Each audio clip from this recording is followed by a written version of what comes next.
4, Pelindo 1, 2, 3, 4 termasuk angka Sapura 1, 2 ditugaskan untuk bertanggung jawab dengan kantor kesehatan pelabuhan mengatur masuk keluarnya penumpang. Kalau yang angka Sapura dari udara, kami tentunya dari laut. Dari laut ada 2, satu tentunya ABK kapal asing yang masuk itu kita dengan kesehatan pelabuhan langsung mendeteksi dengan ada 2 alat. Alat yang pertama yang standby di terminal pintu masuk namanya thermal scanner, sedangkan termometer scanner itu kita langsung jemput naik di kapal petugasnya untuk langsung mengecek setiap ABK yang masuk. Kemudian di samping itu sebenarnya virus ini adalah terjadi di Kota Wuhan, kita tahu, dan hasil rapat koordinasi itu menyatakan Kota Wuhan sudah di lockdown.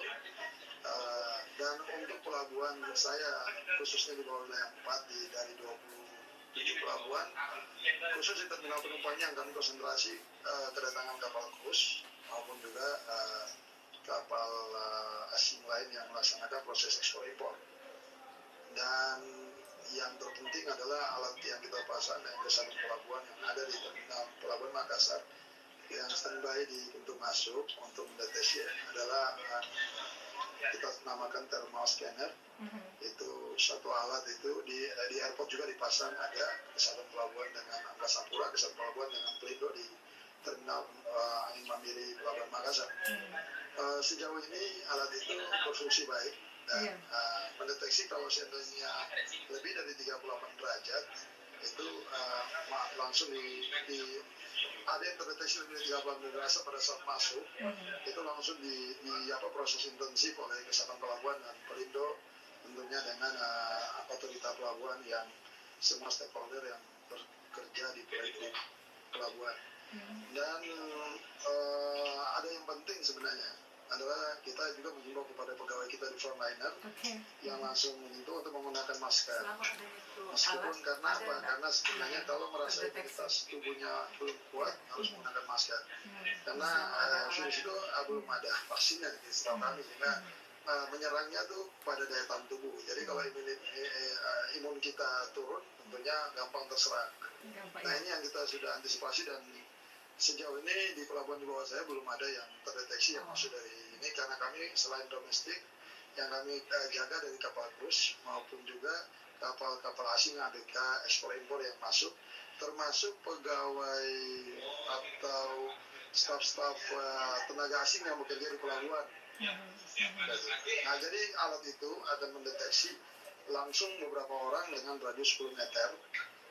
Jadi pada saat itu langsung terbaca mana yang di atas 38 derajat, langsung itu dipindahkan ke ruangan khusus langsung dicek intensif kondisi badannya, apakah itu sifatnya sementara karena suhu udara. Yang paling penting adalah di terminal penumpang itu suhu udara terminal juga tidak baik.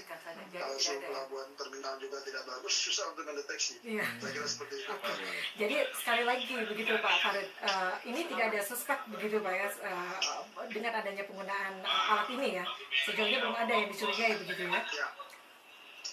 Ya kita kan selama ini belum, ini kita tahu bahwa masa inkubasinya kan 14 hari. Cuman tentunya dalam 2 hari juga bisa terserang. Justru itu setiap penumpang yang masuk ke pelabuhan kita sterilkan betul-betul. Jadi pegawainya kita di frontliner saya suruh pakai masker, baik juga yang naik ke kapal, ya kan. Termasuk kami punya yang advice masuk kapal itu kan namanya pandu.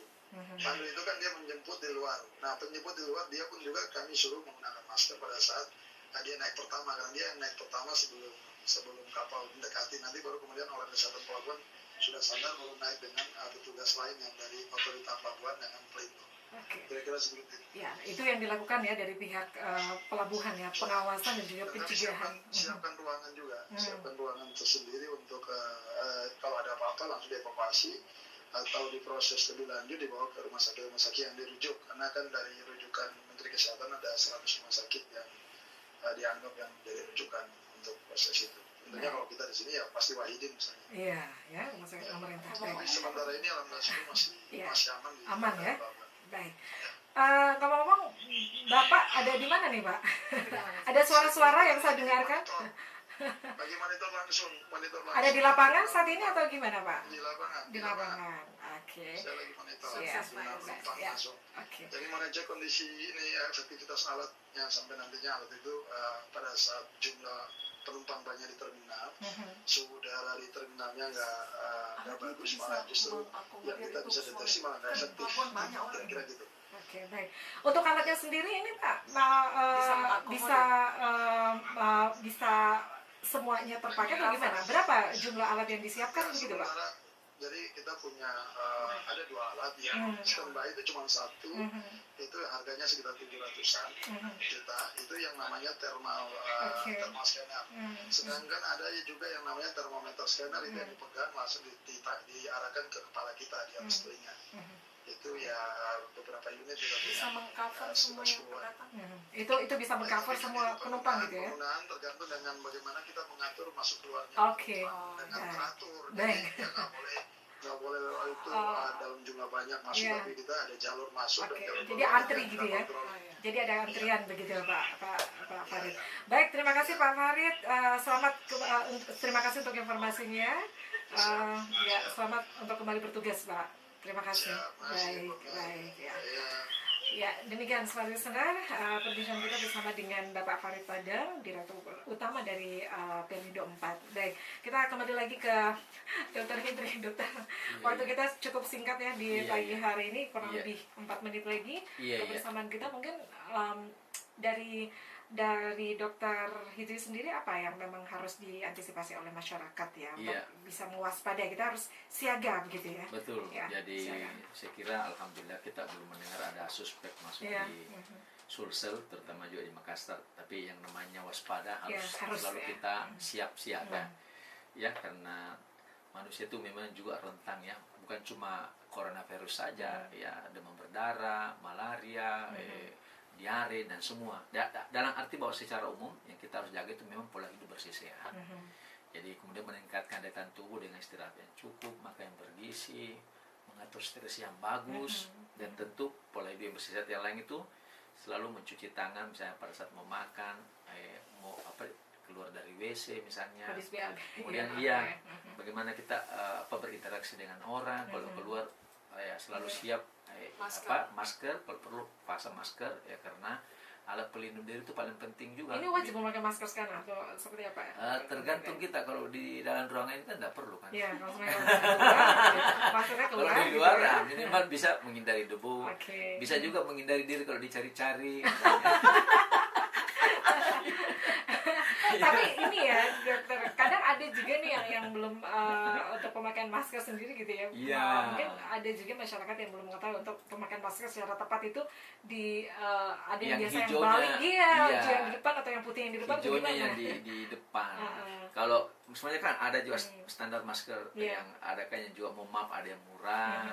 Kalau kita dapat murah itu minimal kita bisa kasih tisu untuk melapisi, dan juga ada juga yang memang terstandar, karena katanya coronavirus ini pada masker biasa itu paru-parunya masih bisa masuk dia. Tapi ya minimal lah bagaimana kita menghindari diri. Jadi seperti itu, insya Allah kita bisa terjaga dan berusaha seminimal mungkin selalu mempertahankan pola hidup bersih sehat itu. Baik. Iya. Ya, nggak terasa ya. Waktu kita sudah cukup sebagai dan sekali lagi kita terapkan pola hidup sehat untuk agar bisa mengantisipasi jangan sampai tertular virus corona novel 2019 ini. Baik, sekali lagi terima kasih Dokter.